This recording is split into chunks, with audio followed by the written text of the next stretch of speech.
오늘 우리에게 주실 말씀은 잠언 10장입니다. 구약 920조 잠언 10장 23절에서 26절까지입니다. 잠언 10장 23절에서 26절까지 한 절씩 교독합니다. 미련한 자는 행악으로 낙을 삼는 것 같이 명철한 자는 지혜로 낙을 삼느니라. 악인에게는 그의 두려워하는 것이 임하거니와 의인은 그 원하는 것이 이루어지느니라. 해오리 바람이 지나가면 악인은 없어져도 의인은 영원한 기초 같으니라. 게으른 자는 그 부리는 사람에게 마치 이의 식초 같고 눈의 연기 같으니라. 아멘. 오늘 말씀은 제목을 관점 이렇게 잡아보았습니다. 지난주 이제 사건 중에 일본의 그 아베 전 총리가 선거 연설 중에 피살되는 사건이 있었습니다. 그 사건에 그 댓글을 보면서 느낀 건데요. 그 댓글에 많은 댓글에 뭐가 써져 있냐면 지지자들은 이렇더라 아베가 저거 잘했다 이렇게 하고 반대 지지자들은 이렇게 해서 잘못됐다 이런 글들이 올라오는. 자, 그걸 보면서 제가 무슨 생각을 했냐면 왜 사람들은 어떤 한 사람이 죽었을 때 그 사람이 잘못 살든 잘 살든 상관없이 왜 외도하는 말을 먼저 안 할까? 왜 시대가 이렇게 됐을까? 하는 생각을 해보았습니다. 그래서 참 그 도덕성의 문제들이 기본적으로 해야 되는 이치, 이 윤리적인 문제들이 참 시대가 갈수록 더 뭔가가 문제가 있구나 하는 생각을 하게 됐습니다. 오늘 말씀에도 어떤 세상을 보는 관점의 차이들이 나옵니다. 그런 관점의 차이에서 기독교인들은 과연 세상을 지탱하는 그런 힘이 기독교인들이 열심히 살아감으로 바른 모습으로 드려져야 될 텐데 그 관점이 어떤 관점이 있었으면 좋겠는가 하는 그런 관점으로 오늘 말씀을 생각해 보았으면 좋겠습니다. 아멘. 첫 번째로 즐거움에 대한 관점입니다. 23절 말씀을 보실까요? 미련한 자는 행악으로 낙을 삼는 것 같이 명철한 자는 지혜로 낙을 삼느니라. 미련한 자는 행악으로 낙을 삼는다고 하죠. 행악이라는 것은 모질고 나쁜 행동입니다. 근데 모질고 그 나쁜 행동을 하면서 즐거워한다는 겁니다. 나쁜 행동을 하면서 즐거워할까? 이걸 생각하면서 어렸을 때의 생각을 해봤습니다. 굉장히 그 동네 저도 좀 짓궂었지만 저보다 훨씬 더 짓궂은 친구들이 많습니다. 가장 많이 하는 행동 중에 특히 이제 연약한 여자 친구들을 괴롭히면서 낄낄거리고 즐거워한다는 겁니다. 근데 그걸 보면서 저도 똑같이 생각을 하죠. 그냥 웃길 때가 있으면 웃기도 하고, 그 다음에 좀 너무 심했지 않는가 그런 생각도 하고, 이러면서 이제 넘깁니다. 근데 이제 그런 악동들이 이제 나중에 시간이 되면서 성장하면 이제 문제아로 성장하기도 하고, 친구들에게 나쁜 병을 받기도 합니다. 당시에는 모르지만 시간이 지나고 보니까 그때 그들의 행동, 악동들의 행동도 잘못됐지만 나도 참 잘못했구나 하는 생각이 들더라는 얘기입니다. 악동들은 그렇게 나쁜 행동을 하면서 다른 사람들을 괴롭히면서 즐거워한다. 왜 그럴까요? 남의 괴로움이 나의 즐거움이 될 수 있을까 생각을 해봤습니다. 그런데 나도 이런 경험을 한 적이 있더라는 얘기예요. 자, 어떤 경우냐? 라이벌, 뭐 경쟁자, 괴롭히는 사람, 나를 괴롭히는 사람, 또는 좀 미운 털이 박히는 사람이 뭔가 잘못되면 아이고 속 시원하다. 그런 생각이 들더라는 얘기입니다. 그럼 왜 그런 생각이 드느냐? 한 단계 더 생각을 해봤습니다. 더 생각을 해본 중에 속 시원한 이유가 뭐냐면 그들이 나빠진 것이 당연한 걸로 되었다는 마음이 들더라는 얘기입니다. 악한 자가 망하는 것이 잘 되었다라는 생각이 들더라는 거예요. 맞는가 아닌가요? 아니더라는 거예요. 왜 그러냐면 성경에서는 뭐라고 말하냐면 악한 자가 망하는 것보다 악한 자가 돌이켜서 선한 자가 되기를 원한다고 했습니다. 예수님께서는 십자가에 죽으시면서도 저들이 망했으면 좋겠습니다라고 기도하지 않고 저들을 불쌍히 여겨 주시옵소서, 저들이 하는 것을 알지 못합니다라고 기도합니다.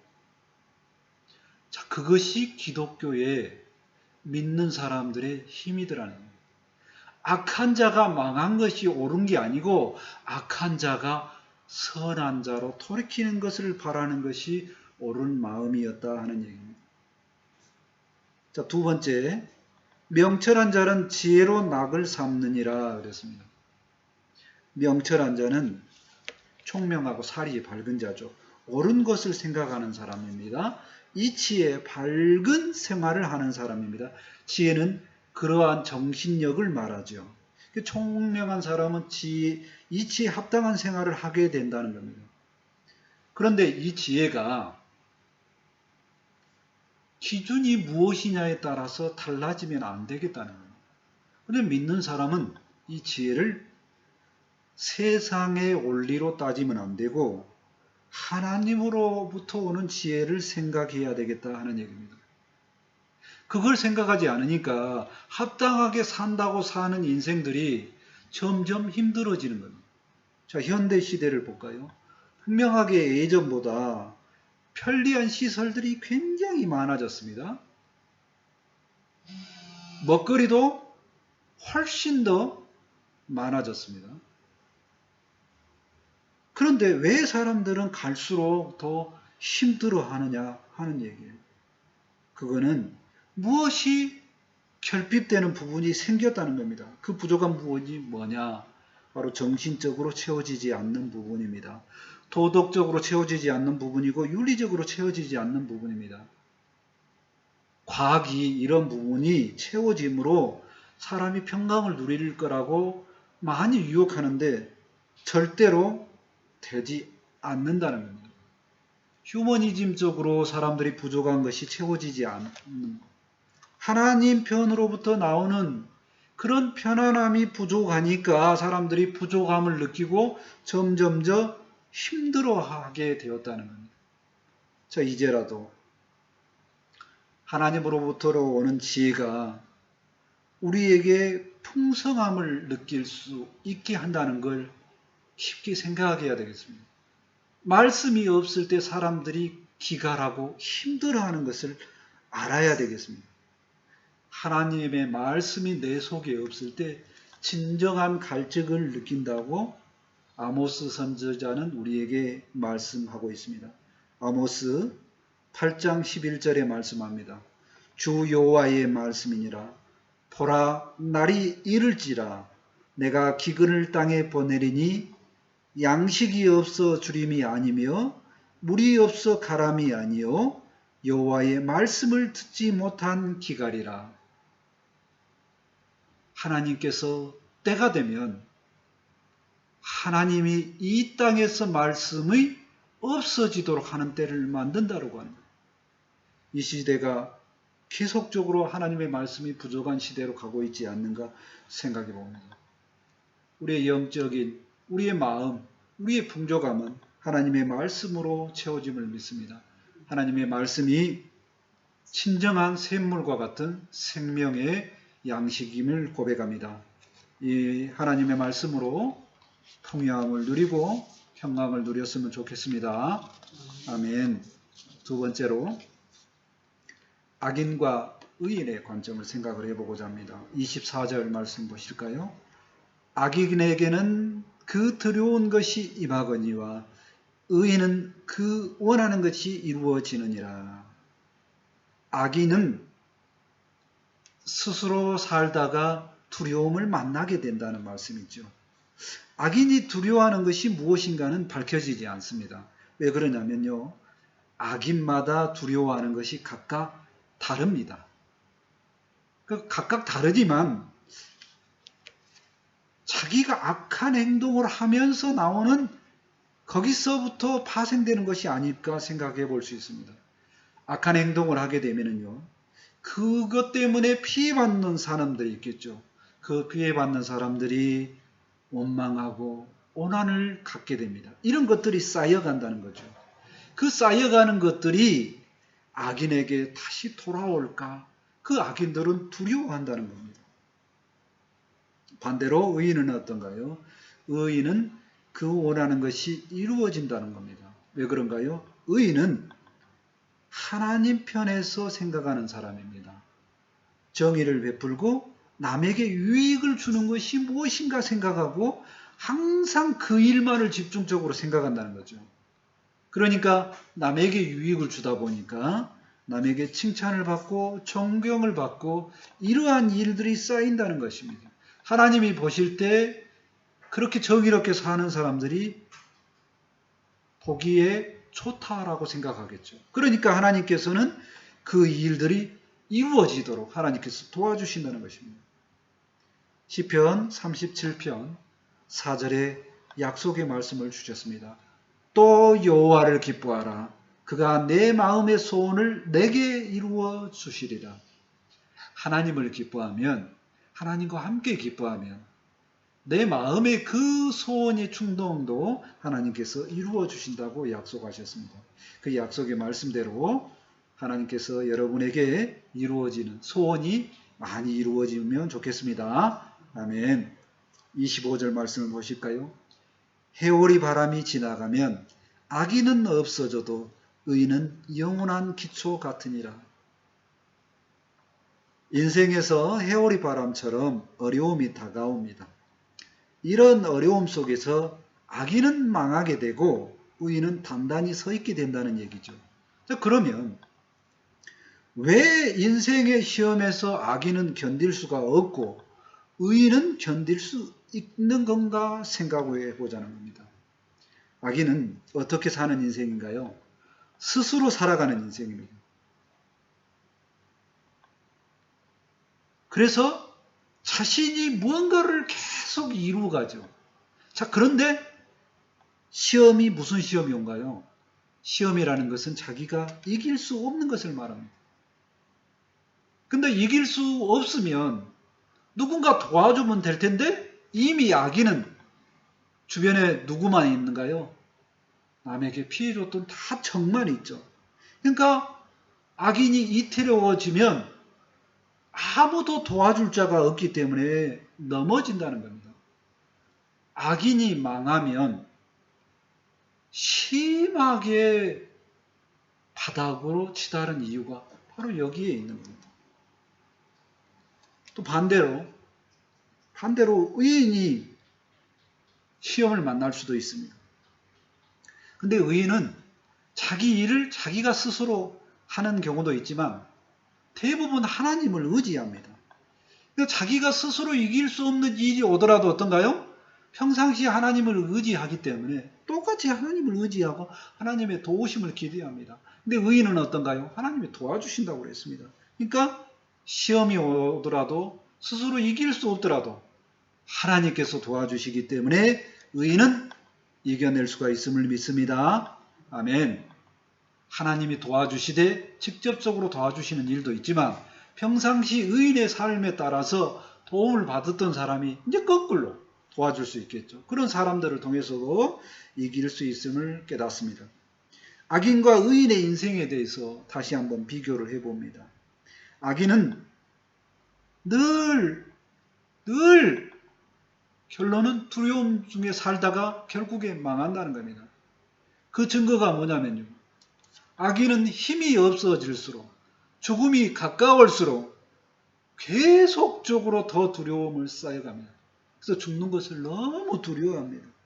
반대로 의인은 하나님께서 원하시는 삶을 살기 때문에 그 원하는 것이 이루어짐을 믿습니다. 악인은 또한 시험이 오면 이기지 못하고 망합니다. 넘어집니다. 근데 의인은 반대로 믿음이 있기 때문에 하나님의 도우심을 알기 때문에 그 하나님의 도우심을 의지하여서 수많은 어려움 속에서도 믿음을 지키고 이겨낼 수 있다는 얘기입니다. 이것이 내면의 힘이요 믿음의 힘입니다. 극한의 어려움 속에서도 믿음의 사람들은 도우시는 하나님을 믿기 때문에 결코 포기하지 않는다는 것입니다. 그렇기 때문에 망하지 않는 것으로 생각을 하면 좋겠습니다. 아멘. 시편 125편 1절에 믿는 사람을 이렇게 비유합니다. 여호와를 의지하는 자는 시온 산이 흔들리지 아니하고 영원히 있음 같도다. 이스라엘에서 가장 단단한 산을 시온산이라고. 그 산이 흔들리지 않는 것처럼 믿음의 사람은 흔들리지 않는다고 합니다. 하나님을 의지하는 인생은 절대로 흔들리지 않습니다. 하나님께 함께하면서 평온한 삶을 살 수 있음을 믿습니다. 아멘. 세 번째로 주인과 종의 관점에 대해서 생각해 보고자 합니다.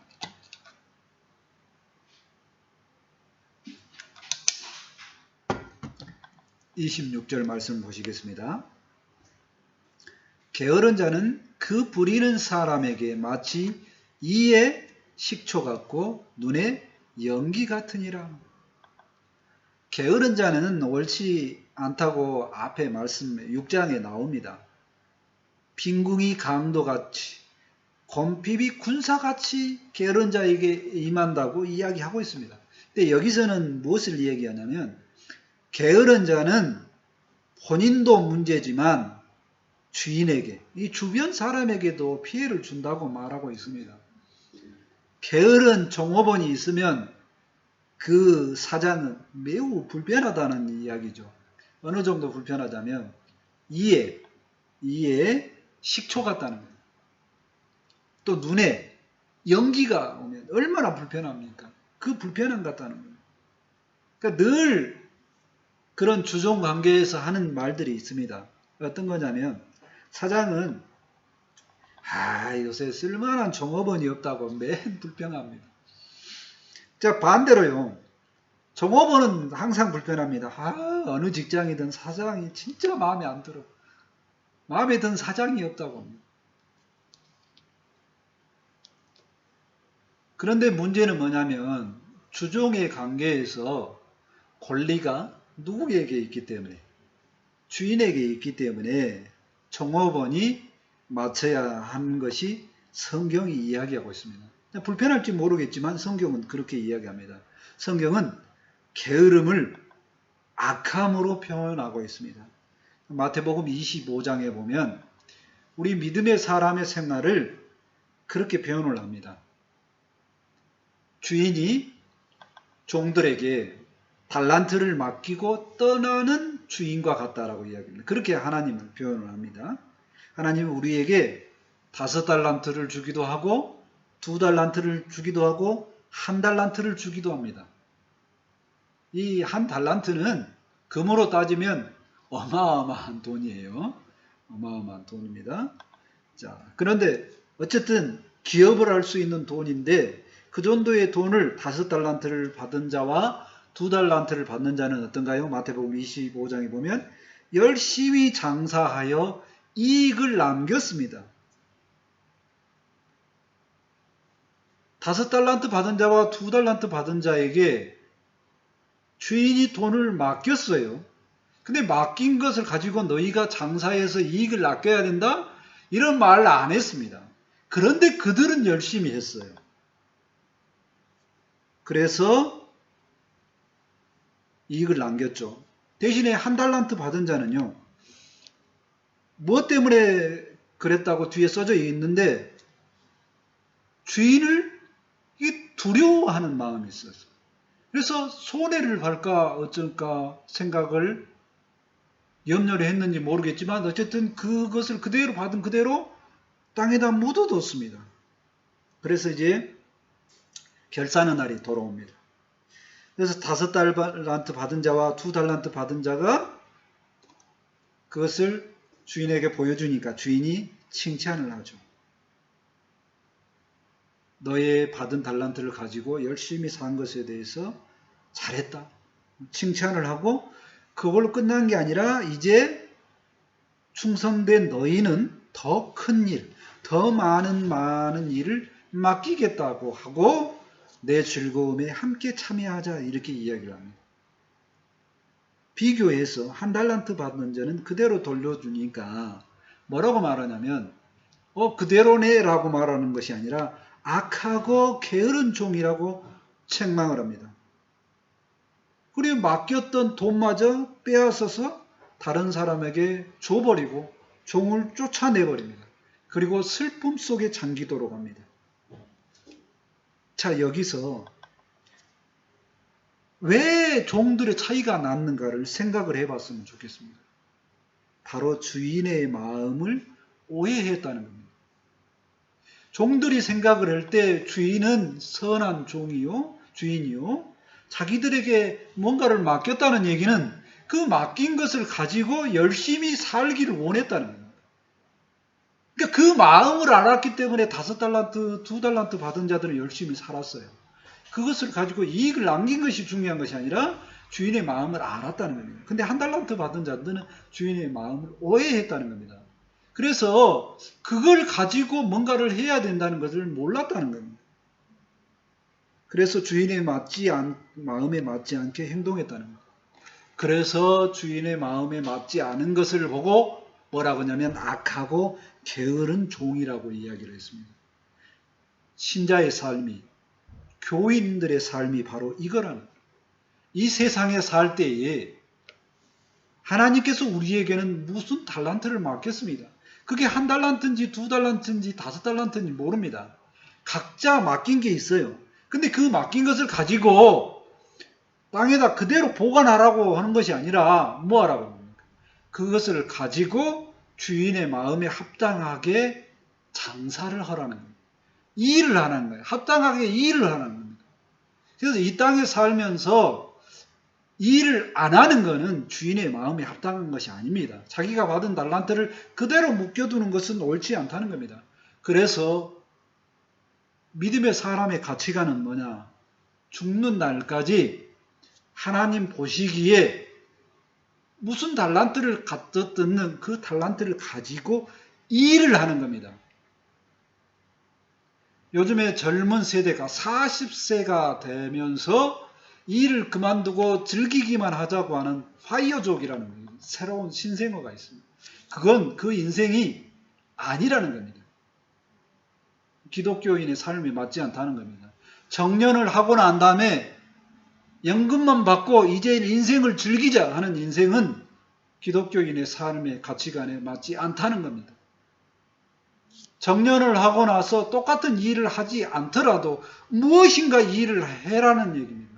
그 일이 금전적으로 무엇은 수입을 받던 일이든 아니면 어떤 희생을 하면서 봉사를 하든지 일을 하는 것, 죽을 때까지 일을 하는 것이 기독교인의 삶의 옳은 가치관이라고 생각을 합니다. 그런 차원에서 우리는 절대로 노년을 먹고 놀자고만 하는 그 사람들을 게으르다고 해야 됩니다. 왜냐?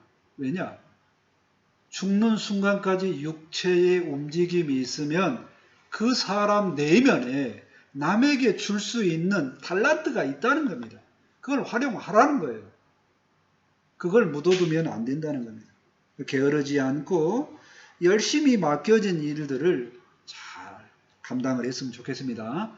권면의 말씀을 하나 받았으면 좋겠습니다. 히브리서 6장 12절에 말씀합니다. 게으르지 아니하고 믿음과 오래 참음으로 말미암아 약속들을 기업으로 받은 자들을 본받는 자 되게 하려는 것이니라.